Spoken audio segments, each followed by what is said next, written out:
Hello everyone, good morning. Cute ভালোবাসা চ্যানেলে আরও নতুন একটি ভিডিওতে তোমাদের সবাইকে জানাই অনেক স্বাগত আর অনেক ভালোবাসা।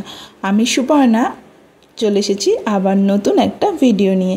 আজ বৃহস্পতিবার আর সকাল সকাল কিন্তু ঘুম থেকে উঠে পড়েছি। বেশ কিছুদিন ধরে কিন্তু বাইরে বৃষ্টি চলেই যাচ্ছে, আর আমি তো সেই কারণে ঠিকঠাক এখন ভিডিও আপলোডও করতে পারছি না, কারণ এই যে আমার পুচকেটা যত বড় হচ্ছে বদমাইশির পরিমাণ এত পরিমাণে বাড়ছে যে ওকে দেখে রাখতে রাখতে আমার সময় চলে যাচ্ছে। যে ফোনটা নিয়ে একটু ভিডিও শ্যুট করবো তার আর সময় হয়ে উঠছে না।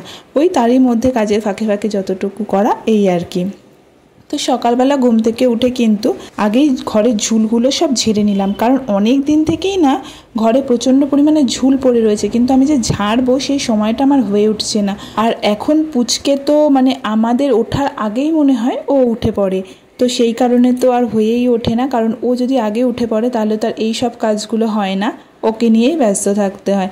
তো আজ কিন্তু ও ঘুমোচ্ছিল, আর সেই সুযোগে আমি কিন্তু ঘরের ঝুলটা ঝেড়ে নিয়েছি। আর আমার বরমাশাইকে বললাম তুমি একটু ঘরটা পরিষ্কার করে দাও, আমি জামা কাপড়গুলো কেচে ছাদে দিয়ে আসি, যেহেতু বাইরে একটু রোদ্দুর দিয়েছে, বেশ ঝলমলে আকাশ, হাওয়াও দিচ্ছে, তো দিয়ে আসি। আবার কখন বৃষ্টি নেমে যায় তার তো ঠিক ঠিকানা থাকবে না। তার জন্য কিন্তু দেখো শুকনো জামা কাপড়, ভেজা জামা কাপড় সবই মোটামুটি নিয়ে গেছি, ভেজার উপরে সব শুকনোগুলো নিয়ে গেছিলাম। তো এই যে হাওয়াটা দিচ্ছে শুকিয়ে যাবে আশা করছি। এরপরে আবার রান্না করতে হবে, আবার ঐশীরও আজকে স্কুল আছে, তো স্কুলে পাঠাতে হবে।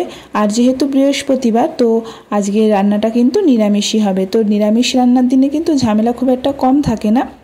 এই সব করে তারপরে কিন্তু চলে এসেছি নিচে, আর নিচে এসে কিন্তু আগে পুচকের খাবার বানিয়ে নিচ্ছি, কারণ ওর খাবারটা না শেষ হয়ে গেছে।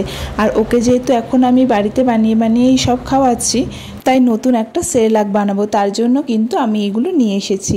এর মধ্যে কি আছে বলো তো, এগুলো হচ্ছে মাখানা, আশা করছি তোমরা সবাই চেনো। আর এই যে এগুলো কাঠবাদাম আমার যেটা আমরা বলি, আর কিন্তু দেবো চিড়ে আর ওটস, এই চারটে দিয়ে খুব ভালো করে ওকে মিক্সড করব। আগেই চারটে খুব ভালো করে ভেজে নেব, তো ভেজে আলাদা আলাদা করে না রেখে এক জায়গাতেই রেখেছি। রেখে যতক্ষণ এটা ঠান্ডা হয়, ঠান্ডা হতে দেবো। ঠান্ডা যখন পুরোপুরি হয়ে যাবে তারপরে কিন্তু এটা মিক্স করতে দেবো, মিক্সার জারে মিক্সড করে নেব।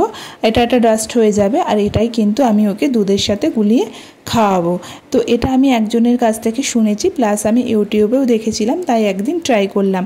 তো যেহেতু প্রথম দিন আজকে আমি এটা ট্রাই করছি, ওর জন্য কিন্তু এটা আমি একদম অল্প পরিমাণেই করেছি। তো ও যদি খেয়ে ওর যদি ভালো লাগে তো আগামী দিনে আবার এটা বানিয়ে দেবো।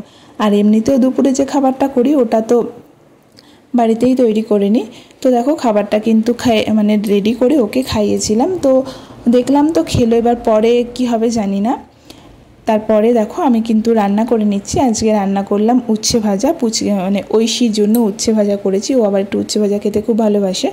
আর এদিকে করলাম হচ্ছে কুমড়ো আলু ভাজা, আর এদিকে গাটি কচু রান্না করছি আজ।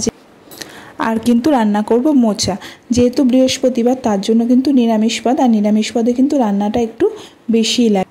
তারপর গেছিলাম ঐশীকে স্কুলে আনতে, স্কুল থেকে নিয়ে এসেছি, খাওয়া দাওয়া করে একটু শুয়েছে, ও ঘুমিয়েছে, ও পুচকেটাও ঘুমিয়েছিল। তারপর দেখো পুচকেটা আগে আগে উঠে পড়েছে, উঠে এখন ওর দিদিকে তোলার জন্য ব্যস্ত হয়ে পড়েছে।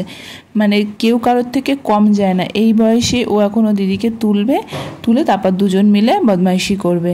তারপরে কিন্তু ও যাই হোক ওকে উঠিয়ে দিয়েছে। তারপরে বিকেলবেলা একটু ইচ্ছে হলো যে পুচকেটাকে খাওয়া দাওয়া করি, একটুখানি ওকে কাজল পরাই। তো কাজল পরিয়েছিলাম, আর কাজল পরানোর ঠিক 5 মিনিট পরে দেখো এই অবস্থা করে দিয়েছে। এরকম করে মাঝে মধ্যেই করে, ওই জন্য ওকে এখন কাজল বেশি পরাই না। তো আজকে একটু ইচ্ছে হলো পরানোর, তো দেখো এইরকম করে দিয়েছে। তো এখন আবার এগুলোকে পরিষ্কার করতে হবে। তো বন্ধুরা আজকের ভিডিওটা কিন্তু আমি এখানেই শেষ করছি। আর ভিডিওটা কেমন লাগলো তোমরা কিন্তু অবশ্যই জানিও, আর ভালো লাগলে লাইক শেয়ার আর কমেন্ট করো। টাটা।